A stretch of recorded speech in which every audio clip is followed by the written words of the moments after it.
meus queridos, minhas queridas. Estamos dando continuidade na leitura do livro O Poder do Agora, de Eckhart Tolle.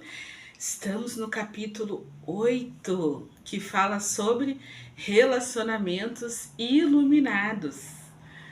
E aqui nós estamos indo para a terceira parte desse capítulo. O subtítulo é Por que nos viciamos...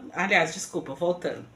O vício e a busca da plenitude. Esse é o subtítulo, sobre relacionamentos iluminados. E aí tem uma questão que é feita para o autor, e é essa questão que eu vou trazer agora. Por que nos viciaríamos na outra pessoa? Vamos ver o que ele responde.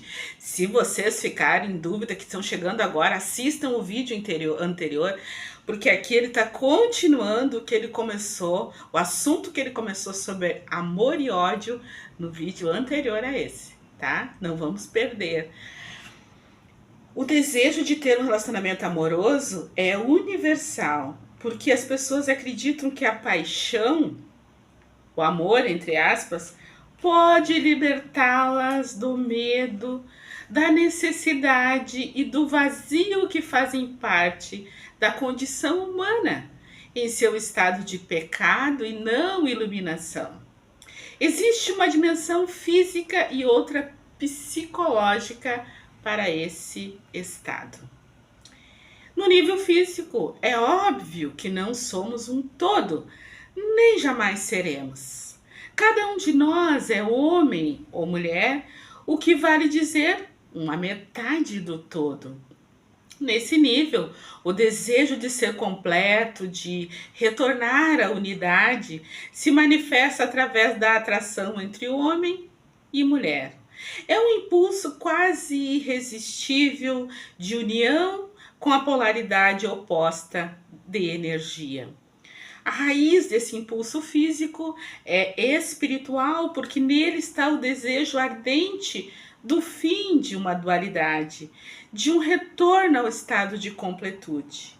A união sexual é o mais perto que podemos chegar deste estado no nível físico. Essa é a razão pela qual ela é a experiência mais satisfatória que o reino físico pode nos oferecer.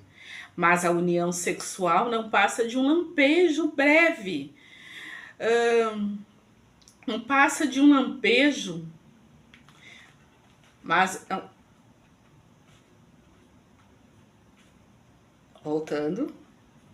A união sexual é o mais perto que podemos chegar desse estado no nível físico. Essa é a razão pelo qual ela é a experiência mais satisfatória que o reino físico pode nos oferecer. Mas a união sexual não passa de um lampejo breve de plenitude, um instante abençoado. Enquanto ela for inconscientemente vista como meio de salvação, você a verá como o fim da dualidade no nível da forma, um lugar onde ela não pode ser encontrada. Você teve um lampejo do paraíso, mas não pode ficar ali e se percebe de novo em um corpo separado. No nível psicológico, a sensação é de falta, de não estar completo. É até maior do que no nível físico.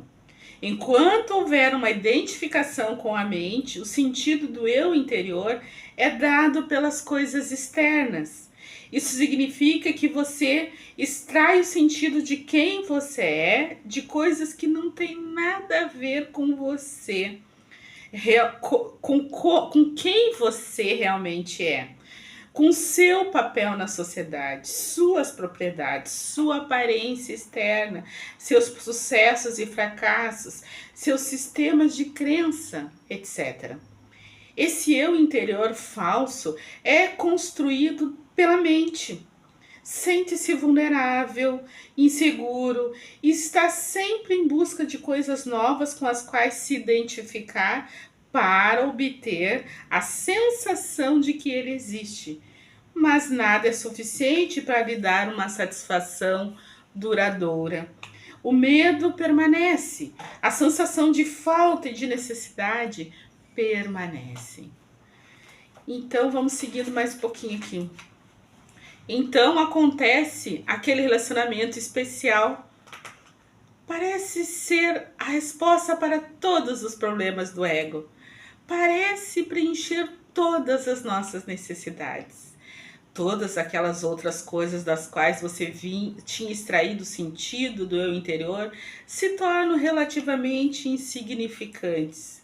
Você agora tem um ponto focal que substitui todos os outros, que dá sentido à sua vida e até define a sua identidade. A pessoa por quem você se apaixonou, entre aspas. Você não é mais um fragmento isolado em um mundo insensível. Seu mundo agora tem um centro, a pessoa amada. O fato de que o centro está fora de você e, portanto, você ainda tem um sentido do eu interior derivado de coisas externas, parece não importar muito no primeiro momento. O que importa é que essa sensação de medo, falta, vazio e insatisfação não estão mais presentes. Ou será que estão? Será que elas desapareceram ou continuam a existir por baixo da aparente felicidade? Se os seus relacionamentos você vivenciou... Oh, nossa senhora, me enrolei agora. Se em seus relacionamentos você vivenciou tanto amor, entre aspas, quanto o seu oposto, então é provável que você esteja confundindo o apego do ego e a dependência com amor. No momento seguinte, o verdadeiro amor não tem o oposto. Se o seu amor, entre aspas, tem o oposto, então não é amor. Mas uma grande necessidade do ego de obter um sentido mais profundo, mais completo do eu interior, uma necessidade que a outra pessoa preenche temporariamente. É uma forma de substituição que o ego encontrou e, por um curto período, ela parece ser mesmo a salvação. Chega então um momento em que o outro passa a se comportar de um modo que deixa de preencher as nossas necessidades. Ou melhor, as necessidades do nosso ego. As sensações de medo, sofrimento e falta que estavam encobertas pelo relacionamento amoroso, entre aspas, voltam a aparecer, como acontece com qualquer vício. Ficamos muito bem enquanto a droga está disponível, mas quando chega um momento em que a droga não funciona mais, quando as dolorosas sensações de medo reaparecem, nós as sentimos mais fortes do que antes e passamos a ver o outro como a causa de todas essas sensações. Isso significa que estamos projetando no outro essas sensações. Por isso nós o agredimos com toda a violência que é parte do nosso sofrimento. Essa agressão pode despertar o sofrimento do outro, que é induzido a contra-atacar. Nesse ponto, o ego ainda está inconscientemente esperando que a agressão ou a tentativa de manipulação seja suficiente para levar o outro a mudar o comportamento de forma que possa usá-lo de novo para encobrir seu sofrimento. Olha como isso é complexo, né? Como isso esclarece também muita coisa pra gente, né? Como é difícil sustentar um relacionamento a longo prazo. Como é difícil quando os dois estão constantemente em mudança. Todos nós estamos mudando, à medida que vamos vivendo, vamos nos transformando. Então, como é difícil, né? A convivência. E aqui ele está deixando bem claro que não é algo fácil mesmo. Todo vício surge de uma recusa inconsciente de encararmos nossos próprios sofrimentos. Todo vício começa no sofrimento e termina nele, qualquer que seja o vício. Álcool, comida, drogas legais ou ilegais, ou mesmo a pessoa. Ele é um meio que usamos para encobrir o sofrimento. Essa é a razão porque, passada a euforia inicial, existe tanta infelicidade, tanto sofrimento nos relacionamentos íntimos. Eles não causam o sofrimento e a infelicidade. Eles trazem à superfície o sofrimento e a infelicidade que já estão dentro de nós. Todo vício faz isso. Todo vício chega a um ponto que já não funciona mais para nós. E então sentimos o sofrimento mais forte do que nunca. Essa é a razão pela qual muitas pessoas estão sempre tentando escapar do momento presente, buscando algum tipo de salvação no futuro. A primeira coisa que devem encontrar, caso focalizem a atenção no agora, é o próprio sofrimento que carregam. E é isso que mais temem. Olha isso. Se ao menos soubessem como no agora, é fácil acessar o poder da presença que dissolve o passado e o sofrimento. Né? Se ao menos soubessem como estão perto da própria realidade, como estão perto de Deus. Olha isso. Evitar se relacionar como uma tentativa de evitar o sofrimento também não é a resposta. O sofrimento está lá de qualquer jeito.